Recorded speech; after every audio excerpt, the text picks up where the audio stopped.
ಈ ಸರ್ಕಾರ ಈ ಪ್ರಿಯಾಂಕಾ ಖರ್ಗೆ ಅಂತ ಒಬ್ಬ ವ್ಯಕ್ತಿಯ ಒಂದು ಪ್ರತಿಷ್ಠೆ ಸಲುವಾಗಿ ಕರ್ನಾಟಕ ಸರ್ಕಾರ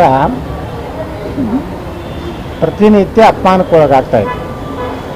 ರಾಷ್ಟ್ರೀಯ ಸ್ವಯಂ ಸೇವಕ ಸಂಘದ ಉದ್ದೇಶಗಳು ದೇಶಭಕ್ತಿ, ದೇಶವನ್ನು ಒಕ್ಕೂಟ ಮಾಡುವಂಥದ್ದು ಒಂದು ಸಂಘಟನೆ. ಅದು ಯಾವುದೋ ಕಮರ್ಷಿಯಲ್ ಸಂಘಟನೆ ಅಲ್ಲ, ಯಾವುದೋ ಒಂದು ದೇಶ ವಿಭಜಕ ಸಂಘಟನೆ ಅಲ್ಲ. ನಾ ಪ್ರಿಯಾಂಕಾ ಖರ್ಗೆಯವರಿಗೆ ಇಷ್ಟೇ ಹೇಳ್ತಾ ಇದ್ದೀನಿ, ಈ ರಾಜ್ಯದಲ್ಲಿ ಅನೇಕ PFI SDP ಅಂತ ದೇಶದ್ರೋಹಿಗಳು ಸಂಘಟನೆ ಇವೆ. ನಿಮ್ಮ ತಾಕತ್ತಿದ್ರೆ ಅವ್ರ ಎಲ್ಲ ಸಂಘಟನೆಯನ್ನು ನಿಷೇಧ ಮಾಡಿರಿ. ಅವ್ರಿಗೆ ಯಾವುದೇ ರೀತಿ ಮೆರವಣಿಗೆ ಮಾಡಲಿಕ್ಕೆ, ಹೋರಾಟ ಮಾಡಲಿಕ್ಕೆ ಅವಕಾಶ ಕೊಡಬೇಡಿ. ದೇಶಭಕ್ತ ಸಂಘಟನೆಯ ಪರಿಣಾಮ ಮುಂದಿನ ದಿವಸಗಳಲ್ಲಿ ನಿಮ್ಗೆ ಹಾಗೇ ಆಗ್ತದೆ. ನೀವು ಸ್ವಲ್ಪ ಪ್ರಬುದ್ಧತೆಯಿಂದ ದೊಡ್ಡ ಮನಸ್ಸು ಮಾಡಿ ರಾಜಕಾರಣ ಮಾಡಿ. ಈ ರೀತಿ ಮಾಡೋದ್ರಿಂದ ನಿಮ್ಮ ಬಗ್ಗೆ ಇರುವಂಥ ಗೌರವ ಎಲ್ಲ ಸಮುದಾಯ, ಎಲ್ಲ ಹಿಂದೂ ಸಮಾಜದಲ್ಲಿ, ಉಳಿದ ಸಮಾಜದವ್ರ ಗೌರವ ಹೆಚ್ಚಾಗ್ತಿರ್ಬೇಕು ಅವ್ರಿಗೆ, ಮುಸ್ಲಿಮರಲ್ಲಿ, ಆ ಸನಾತನ ಧರ್ಮದಲ್ಲಿ ಮತ್ತು ದಲಿತ ವರ್ಗದಲ್ಲೂ ಸಹ ಇವತ್ತು ಸಾಕಷ್ಟು ಕಲಬುರಗಿಯಿಂದ ದಲಿತ ಸಮುದಾಯದ ನಾಯಕರು ಸಹ ಇವತ್ತು ನಿಮ್ಮ ನಿರ್ಣಯಗಳಿಗೆ, ನಿಮ್ಮ ಒಂದು ಏನು ಇದು ವೈಚಾರಿಕತೆಗೆ ಈಗಾಗಲೇ ಸಾಕಷ್ಟು ವಿರೋಧ ಮಾಡ್ತಾ ಇದ್ದಾರೆ. ಇದನ್ನು ನೀವು ಸ್ವಲ್ಪ ಜಾಗೃತಿಯಾಗಿ ಆದರೆ ನಿಮಗೆ ಒಳ್ಳೆಯ ಭವಿಷ್ಯ ಇದೆ. ಬಿಟ್ಟು ಇದರಿಂದ ಒಂದು ಹಠ ಹಿಡಿದು ನಿಮ್ಮ ಕೆಲಸನೂ ಏನೂ ಮಾಡ್ತಾಯಿಲ್ಲ. ನೀವು ಕಲಬುರಗಿ ಏರ್ಪೋರ್ಟ್ ಬಂದಾಗಿ ಹೋಯಿತು, ಬೀದರ್ ಏರ್ಪೋರ್ಟ್ ಚಾಲೂ ಆಗಿದೆ, ಕಲಬುರಗಿ ಏರ್ಪೋರ್ಟ್ ಬಂದಾಯಿತು. ಅದ್ರ ಬಗ್ಗೆ ಏನಾದರೂ ನೀವು ಏನಾದರೂ ಹೇಳಿಕೆ ಕೊಟ್ಟರೆ, ಅಥವಾ ನಿಮ್ಮ ಇಲಾಖೆಯಲ್ಲೇ ಸಾಕಷ್ಟು ಟ್ರಾನ್ಸ್ಫರ್ ಸಲುವಾಗಿ ಒಬ್ಬ ಗ್ರಾಮ ಪಂಚಾಯತಿ PDO ಸಹಿತ ಇಲ್ಲಿ ಬೆಂಗಳೂರಿಗೆ ಬರಬೇಕು. ಇವನ್ ಕಮಿಷನರು, ಪ್ರಿನ್ಸಿಪಲ್ ಸೆಕ್ರೆಟರಿವ್ರಿಗೆ ಸಹಿತ ಅಧಿಕಾರ ಇಲ್ಲ. ನಾವು ZPC ಅವ್ರಿಗೆ ಫೋನ್ ಮಾಡಿದ್ರೆ, ಇಲ್ಲ ಸರ್, ಗ್ರಾಮ ಪಂಚಾಯತಿ ಡೆಪ್ಯುಟೇಷನ್ ಸಹಿತ ನಮಗೆ ಅವಕಾಶ ಇಲ್ಲ ಸರ್, ನೀವು ಮಾನ್ಯ ಸಚಿವರನ್ನ ಭೇಟಿ ಆಗಿರಿ ಅಂತ ಹೇಳ್ತಾರೆ ಪಾಪ ಅವರು. ಇದನ್ನೆಲ್ಲ ನೀವು ವಿಕೇಂದ್ರೀಕರಣ ಮಾಡೋದು ಬಿಟ್ಟು ತಮ್ಮಲ್ಲಿ ಇಟ್ಕೊಂಡು ಏನು ಒಂದು ಗ್ರಾಮೀಣಾಭಿವೃದ್ಧಿ ಆಗಲಿ, ನೀವು IT BTಯಲ್ಲಿ ಏನಾಯಿತು, 1,000 ಎಷ್ಟು 10,000 ಕೋಟಿ ರೂಪಾಯಿ ಆದಾಯ ಬರುವಂಥ ಒಂದು ದೊಡ್ಡ ಕಂಪ್ನಿ ಇವಾಗ ಚಂದ್ರಬಾಬು ನಾಯ್ಡು ಅವ್ರ ಮಗ ಒಯ್ದ.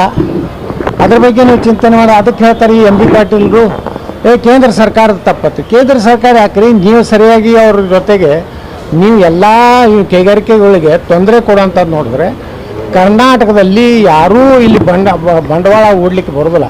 ಸುಮ್ಮನೆ ಸುಳ್ಳು ಹೇಳ್ಕೊತೀರಿ. ನಾವು 10,000 ಕೋಟಿ ತಂದೆ, 50,000 ಕೋಟಿ ತಂದೆ, ಎಲ್ಲ ಫೇಕ್ ಹೇಳ್ತಾ ಇದ್ದೀರಿ. ಸರಿಯಾಗಿ ಕೆಲಸ ಮಾಡದೇ ಇದ್ದರೆ ರಾಜೀನಾಮೆ ಕೊಟ್ಟು ಹೋಗಿ. ಸರ್, ಈಗ ಕಾಗೇರಿ ಅವರು ಒಂದು ಮಾತು ಹೇಳಿದ್ದಾರೆ, ಜನಗಣಮನ ಅದು ರಾಷ್ಟ್ರಗೀತೆಯಾಗಿ ಒಪ್ಕೊಳ್ಳಿಕ್ಕೆ ಕಷ್ಟ ಆಗುತ್ತೆ, ಅದು ಬ್ರಿಟಿಷರು ರಾಜನಿಗೋಸ್ಕರ ಬರೆದಿದ್ದು ಟಾಗೂರ್ ಅವರು ಅಂತ. ಇದನ್ನು ನೀವು ಹೇಗೆ ನೋಡಿ? ಇಲ್ಲ ನೋಡ್ರಿ, ಭಾಳಷ್ಟು ಅದ್ರ ಬಗ್ಗೆ ಚರ್ಚೆಗಳು ಅದಾವೆ. ಮಾನ್ಯ ಲೋಕಸಭಾ ಸದಸ್ಯರು ವಿಶ್ವೇಶ್ವರ ಹೆಗಡೆ ಅವರು ಹೇಳಿದ್ದರಲ್ಲಿ ಜನಗಣಮನದ ಬಗ್ಗೆನೇ ಸಾಕಷ್ಟು ಚರ್ಚೆ ಅದಾವೆ. ಅದು ಚರ್ಚೆ ಆಗ್ಬೇಕು ದೇಶದಲ್ಲಿ. ಯಾಕಂದರೆ ಅದರಲ್ಲಿ ಒಂದು ಗುಲಾಮಗಿರಿಯ ಒಂದು ಸಂಕೇತ ಇದೆ. ಬ್ರಿಟಿಷರ ಮಹಾರಾಣಿಯನ್ನು ಹೊಗಳುವಂಥ ಒಂದು ಗೀತೆ ಇದೆ ಅನ್ನುವಂಥದ್ದು ಸಹ ಇವತ್ತು ನಾವು ಸಹ ಕೇಳ್ತೀವಿ.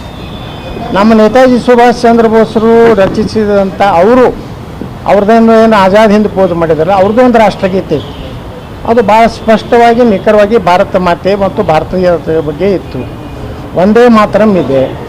ಇವು ಎಲ್ಲ ಎರಡೂ ಏನು ನೇತಾಜಿ ಸುಭಾಷ್ ಚಂದ್ರ ಬೋಸರ ಕಾಲದಲ್ಲಿ ಏನು ಅವರು ಆಜಾದ್ ಹಿಂದ್ ಸೇನೆಯಲ್ಲಿ ಏನು ಅವರು ಪ್ರಾರ್ಥನೆ ಮಾಡ್ತಾಯಿದ್ರು, ಅದು ಆಗಲಿ ಅಥವಾ ಒಂದೇ ಮಾತ್ರ ಆಗಲಿ, ಇವಕ್ಕೆ ಯಾವುದೇ ರೀತಿಯ ಬ್ರಿಟಿಷರ ಒಂದು ಗುಲಾಮಗಿರಿಯ ಯಾವುದೇ ರೀತಿಯ ಸ್ವಲ್ಪ ಸಹ ಅದಕ್ಕೆ ಸೋಂಕಿಲ್ಲಾರಂಥ ಗೀತೆಗಳು ಅನ್ನುವಂಥದ್ದು ಒಂದು ಚರ್ಚೆ ಇದೆ. ಅದಕ್ಕೆ ಲೋಕಸಭಾ ಸದಸ್ಯರ ಒಂದು ವಿಚಾರ, ಅವರು ಒಬ್ಬ ಭಾಳ ಅನುಭವಿ ರಾಜಕಾರಣಿ ಅದಾರೆ, ಅವರು ಅಧ್ಯಯನಶೀಲ ರಾಜಕಾರಣಿ ಅದಾರೆ. ಯಾಕಂದರೆ ಸಂವಿಧಾನದ ಬಗ್ಗೆ ನಾವೆಲ್ಲ ಅವ್ರ ಸ್ಪೀಕರ್ ಇದ್ದಾಗ ಕರ್ನಾಟಕದಲ್ಲಿ ಭಾಳ ಸಾಕಷ್ಟು ಚರ್ಚೆ ಆಯಿತು. ಕೊನೆಗೆ ಡಾಕ್ಟರ್ ಬಾಬಾ ಸಾಹೇಬ್ ಅಂಬೇಡ್ಕರ್ ಅವರು ಅಂಥ ಸಂವಿಧಾನವನ್ನು ಕೊಟ್ಟರೆ, ಅಭೂತಪೂರ್ವವಾದಂಥ ಸಂವಿಧಾನ ಅಂಥದ್ದು ಎಷ್ಟೋ ಶಾಸಕರಿಗೆ ಗೊತ್ತಿರಲಿಲ್ಲ. ಹಂಗೆ ಇವತ್ತು ವಿಶ್ವೇಶ್ವರ ಹೆಗಡೆ ಅವರು ಇದನ್ನು ಜನರಿಗೆ ಒಂದು ಪಬ್ಲಿಕ್ ಇದರಲ್ಲಿ ಬಿಟ್ಟಾರೆ, ಪಬ್ಲಿಕ್ ಕನ್ಸ್ಯೂಮ್ಷನ್ದಲ್ಲಿ ಬಿಟ್ಟಾರೆ. ಚರ್ಚೆ ಆಗಲಿ, ಅದನ್ನೇ ಒಮ್ಮೆ ದೇಶದ್ರೋಹಿ ಅದು ಅಥವಾ ಒಮ್ಮೆ ಅದನ್ನು ವ್ಯಾಖ್ಯಾನ ಮಾಡಲಿಕ್ಕಾಗೋದಿಲ್ಲ. ಚರ್ಚೆ ಆದಮೇಲೆ ಅದರಲ್ಲಿರುವಂಥ ಏನೋ ಒಂದು ನಮ್ಮ ದೇಶದ ಒಂದು ಸ್ವಾತಂತ್ರ್ಯ ಸಾರ್ವಭೌಮತೆಗೆ ಅಪಮಾನ ಆಗುವಂಥ ಯಾವುದೇ ಶಬ್ದ ಬದಲಾವಣೆ ಮಾಡುವುದು ಅಥವಾ ತಿದ್ದುಪಡಿ ಮಾಡುವುದು ಸಹ ಗುಲಾಮಗಿರಿಯ ಯಾವುದೇ ಸಂದೇಶ ಇರಬಾರ್ದು. ಬ್ರಿಟಿಷ್ ಮಹಾರಾಣಿಯನ್ನು ಹೊಗಳುವಂಥ ಸಂದೇಶ ಇದೆ ಅನ್ನೋದು ಅನೇಕರು ಅದರ ವಾದ ಮಾಡ್ತಾರೆ. ಅದರಿಂದ ಮುಕ್ತ ಮಾಡಬೇಕಂತ ನನ್ನ ಆಗ್ರಹ. ಸರ್, ಈಗ ಕಬ್ಬು ಬೆಳೆಗಾರರು ಹೋರಾಟವನ್ನು ಮಾಡ್ತಾ ಇದ್ದಾರೆ. ನೀವು ಕೂಡ ಸಕ್ಕರೆ ಫ್ಯಾಕ್ಟ್ರಿ ಓನರ್ ಇದ್ದೀರಿ. ಓನರ್ ಅಲ್ಲ, ಸರ್, ನಮ್ಮ ಸಹಕಾರ ಕ್ಷೇತ್ರದಲ್ಲಿದೆ. ನಾವು ಓನರ್ ಅಲ್ಲ. ನಾವು ಮಾಡಿದಂಥ ಕಾರ್ಖಾನೆ ಸುಮಾರು 10 ವರ್ಷದಿಂದ ಆ ಭಾಗದಲ್ಲಿ ಕಾರ್ಖಾನೆ ಇಲ್ಲಾರ್ದೆ ರೈತರು ಕಂಗಾಲಾಗಿತ್ತು. ಆ ರೈತರು ಬಹಳಷ್ಟು ವಿನಂತಿ ಮಾಡಿಕೊಂಡು ಕೈ ಮುಗಿದ್ರಿಂದ ನಾವು ಹೋಗಿ ಇದನ್ನು ಯಡಿಯೂರಪ್ಪ ಏನು ಚುನಾವಣೆಯಲ್ಲಿ ಉಪಚುನಾವಣೆ ಏನಾಯಿತು ಚಿಂಚೋಳಿಗೆ, ಅವಾಗ ಯಡಿಯೂರಪ್ಪ ಏನು ಮಾಡಿದ್ರು, ನಾ ಸಕ್ಕರೆ ಕಾರ್ಖಾನೆ ಯಾವುದೇ ಪರಿಸ್ಥಿತಿ ಮಾಡ್ತೇನೆ ಅಂತೇಳಿ ಮಾತು ಕೊಟ್ಟರು. ನನ್ನ ಜೊತೆನೂ ಚರ್ಚೆ ಮಾಡಿದ್ರು. ಇಲ್ಲ ನೀನು ಹೇಳು, ನಾವು ಮಾಡಿಕೊಡೋಣ ಅಂತ ಹೇಳಿದ್ರು. ಮುಂದೆ ಅಲ್ಲಿ ಡಾಕ್ಟರ್ ಅವಿನಾಶ್ ಜಾಧವ್ ಅವರ ಚುನಾವಣೆಯಲ್ಲಿ ನಾವು ಭರವಸೆ ಕೊಟ್ಟಿವಿ. ಅದೇ ಯಡಿಯೂರಪ್ಪ ಚುನಾವಣೆಯಲ್ಲಿ ಗೆದ್ದ ಮೇಲೆ ಅದೇ ಡಾಕ್ಟರ್ ಅವಿನಾಶ್ ಜಾಧವ್ ಅವರು ಹಿಂಗೆ ನೀವು ಮಾತು ಕೊಟ್ಟಿದ್ದೀರಿ ಅದರಂತೆ ಅದನ್ನು ಮಾಡಬೇಕಂತ ಹೇಳಿ ವಿನಂತಿ ಮಾಡಿಕೊಂಡಾಗ ಚುನಾವಣೆಯಲ್ಲಿ ಅಂತ ಎಲ್ಲ ಆಶ್ವಾಸನೆ ಕೊಡಬೇಕಾಗ್ತದೆ, ಕೊಟ್ಟಿದ್ದೇನೆ ಹೋಗಯ್ಯ ಹೋಗಂತೇಳಿ ಅವನು ವಾಪಸ್ ಕಳಿಸೋದು. ಅವಾಗ ಅನಿವಾರ್ಯ ಬತ್ತು, ಇಷ್ಟು ರೈತರು ಇದು ಕಂಗಾಲಾಗ್ಯಾರ ಅಂದ್ರೆ ನಾವು ಮಾಡಬೇಕು ಅಂತೇಳಿ ನಾವು ಆಕ್ಷನ್ದಲ್ಲಿ ತೊಗೊಂಡು ನಾವು ಸಹಕಾರ ಕ್ಷೇತ್ರದಲ್ಲಿ ಮಾಡೀವಿ. ನಾನು ಇಷ್ಟೇ ಹೇಳಕ್ಕೆ ಬಯಸ್ತಾ ಇದ್ದೀನಿ, ಕಾರ್ಖಾನೆಗಳು ಉಳಿಬೇಕು. ಬರೇ ನಾವು ಅಷ್ಟು ಕೊಡಿ ಇಷ್ಟು ಕೊಡಿ ಅಂತ ಹೇಳಿ ಏನೋ ಯಾವುದೋ ಮಹಾಶಯರು, ಮಹಾಪ್ರಭುಗಳು ಮತ್ತು ಮಹಾ ತತ್ವಜ್ಞಾನಿಗಳು, ಮಹಾವಿಜ್ಞಾನಿಗಳು, ಅಂತಾರಾಷ್ಟ್ರೀಯ ವಿಜ್ಞಾನಿಗಳು 14,500 ರೂಪಾಯಿ ಒಂದು ಟನ್ನಿಗೆ ಕಾರ್ಖಾನೆಗೆ ಬರ್ತದೆ ಅಂತ ಹೇಳ್ತಾರೆ. ಹೌದು, ಚರ್ಚೆ ಇದೆ. ನಮಗೇನೂ ಬೇಡ, 10,000 ರೂಪಾಯಿ ಅವರೇ ಇಟ್ಕೊಳ್ಳಿ, ನಮಗೆ ಕಬ್ಬಿನ ಬಿಲ್ ಅವರೇ ಕೊಡಲಿ, ಎಲ್ಲ ಕೊಡಲಿ. ನಮ್ಮ ಕಾರ್ಖಾನೆಗೆ ಬಾಡಿಗೆ ಒಂದು ಟನ್ನಿಗೆ 4,500 ಕೊಡಲಿ, ಸಾಕು. ಅವ್ರಿಗೇ ಇವತ್ತೇ ನಾನು ಆ ಕಾರ್ಖಾನೆಯನ್ನು ಹ್ಯಾಂಡ್ ಓವರ್ ಮಾಡ್ತೀನಿ. ಅವರೆಲ್ಲ ನಾವು ಹೆಂಗೆ ಆಸ್ತಿ ನಮ್ಮದೆಲ್ಲ ಬರೆದಿಟ್ಟು ಸಾಲ ತೊಗೊಂಡಿವಲ್ಲ, ಅವ್ರು ಯಾರ್ಯಾರು ಮಹಾನ್ ತತ್ವಜ್ಞಾನಿಗಳು, ಅರ್ಥಶಾಸ್ತ್ರಜ್ಞರು ಮತ್ತು ಜಗತ್ನಾಗಿರ್ಲಾರಂತಹ ಒಂದು ಲೆಕ್ಕ ಮಾಡ್ಯಾರಲ್ಲ, ಅದು ನೋಡಿಬಿಟ್ರೆ ತೀರಾ ಅದ್ಭುತ ಅನ್ನಿಸ್ತದೆ. 90% ಸಕ್ಕರೆ ಫ್ಯಾಕ್ಟ್ರಿ ಹೋಗುತ್ತೆ, 10% ರೈತರಿಗೆ ಬರುತ್ತೆ ಅಂತಾರೆ. ಹಾಂ, 90% ಇದ್ದರೆ ಎಷ್ಟು ಸಕ್ಕರೆ ಕಾರ್ಖಾನೆಗಳು ಇವತ್ತು ಲಾಭದಾಗಲ್ಲ. ಮ್ಯಾನೇಜ್ಮೆಂಟು ದರೋಡೆ ಮಾಡ್ಯಾರ, ಲೂಟಿ ಮಾಡ್ಯಾರ, ಇದನ್ನೆಲ್ಲ ನಾವು ಒಪ್ತೀನಿ. ಅದೇನು ಸಾಚ ಅದರ್ಥ ನಾನು ಮ್ಯಾನೇಜ್ಮೆಂಟನ್ನು ಭಾಳ ಅವ್ರನ್ನೇ ನಾನು ಸಮರ್ಥನೆ ಮಾಡ್ಕೋದಿಲ್ಲ. ಆದರೆ ಇದನ್ನೆಲ್ಲ ಲೆಕ್ಕಾಚಾರ ಮಾಡಿ ನಾವು ಮಾತಾಡಬೇಕು. ಈಗ ವಿಜೇಂದ್ರ ಹೋಗಿ ಒಂದು ರಾತ್ರಿ ಮಕ್ಕೊಂಡಾನ, ಅಮಿತ್ ಶಾ ಅವ್ರ ಫೋನ್ ಬಂದಿತ್ತು, ಏನು ಪ್ರೀತಮ್ ಗೌಡನ್ನೇ ನೀ ಅಲ್ಲಿ ಮಾತಾಡು, ನಾ ಇಲ್ಲಿ ಮಾತಾಡ್ತೀನಿ. ಆ ರುದ್ರೇಶ ತಮೇಶ್ ಗೌಡ ನೀ ಒಳಗೆ ಕೂತು ಹಲೋ ಮೈ ಅಮಿತ್ ಶಾ ಬಾತ್ ಕರ, हाँ बोले sir I am thank you sir 6 दिन से मैं ये फार्मर के साथ है. ಇದನ್ನ ಯಾವ ಮೀಡಿಯಾದವ್ರು ಹೇಳುವುದಿಲ್ಲ. ರೈತರ ಕಬ್ಬಿನ ಬಗ್ಗೆ ಚರ್ಚೆ ನಡೆಸಿದ ಅಮಿತ್ ಶಾ ಹೊಡಿಲಕತ್ತ. ಅದೇನು ರೈತರ ಸಮಸ್ಯೆನೂ ಕೇಳಲ್ಲ, ಚಂಡ್ ಕೇಳಲ್ಲ. ಅವ ಒಳಕೊತ್ತು ಯಾವ ಮಾತಾಡೋನೋ ಗುರ್ತಿಲ್ಲ. ಅವ್ರು ಅಮಿತ್ ಶಾ ಅಂತರೂ ಅಲ್ಲ. ಈ ಪುಣ್ಯಾತ್ಮ ಹೇಳಿದ 6 ದಿವಸದಿಂದ ಅಲ್ಲೇದಾನ ಅಂತೇಳ್ಯಾನ.